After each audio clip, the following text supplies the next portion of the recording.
दोस्तों, धरना प्रदर्शन पर पुलिस ने पैलेट गन का इस्तेमाल किया और पैलेट गन से छात्रों को जख्मी कर दिया। यहां तक ही नहीं, पैलेट गन के छर्रे से एक व्यक्ति की आंखें चली गई। लेकिन ये पुलिस मानने को तैयार नहीं है कि हमने पैलेट गन का किसी तरीके से कोई इस्तेमाल नहीं किया है। लेकिन उस छात्र को जब अस्पताल में एडमिट कराया गया तो डॉक्टरों ने साफ कह दिया कि पैलेट गन से इस पर हमला हुआ है। दोस्तों, छात्रों पे बेइंतहा पैलेट गन से हमला किया गया है और लाठीचार्ज की। दोस्तों, राहुल गांधी ने एक साल पहले भी सोशल मीडिया पे पोस्ट किया था कि धर्मेंद्र प्रधान को इस्तीफा दे देना चाहिए क्योंकि वो शिक्षा मंत्री ठीक से नहीं है और पेपर लीक करा रहे हैं। लेकिन उनकी किसी ने नहीं सुनी। अब धरना प्रदर्शन हुआ तो राहुल गांधी की एक साल पहले तक की वीडियो सोशल मीडिया पर घूम रही है दोस्तों। और सवाल यह है कि उस छात्र की जब आंख गई तो वो हमारे देश का तिरंगा हाथ में लिए हुए था, तब उस पर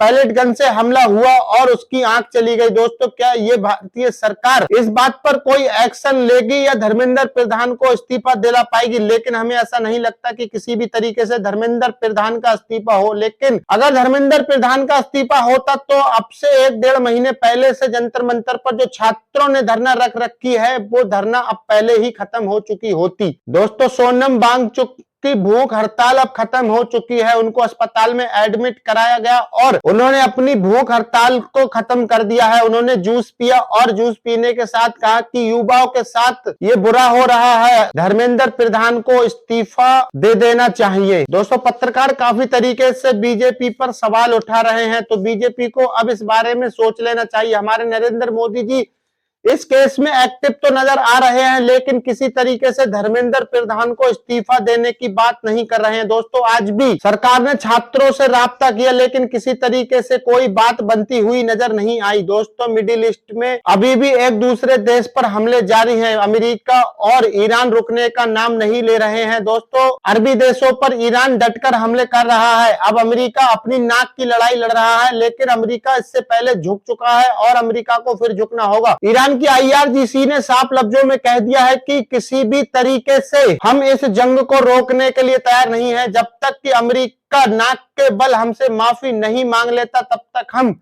किसी भी तरीके से ये जंग नहीं रोके। और दोस्तों, यमन के हूतीस ने लाल सागर को बंद कर दिया है। पाकिस्तानी सरकार ने धमकी देते हुए कहा कि हम लाल सागर में यमन के हूतीस पर हमला करेंगे। लेकिन दोस्तों, अगर ऐसा होता है तो हूती शांत नहीं बैठेंगे, क्योंकि सऊदी अरब ने और नाटो के देशों ने यमन पर 12 साल बमबारी की थी, तब वो यमन को झुका नहीं पाए। ऐसी वीडियो देखने के लिए आप हमें सपोर्ट कर सकते हैं।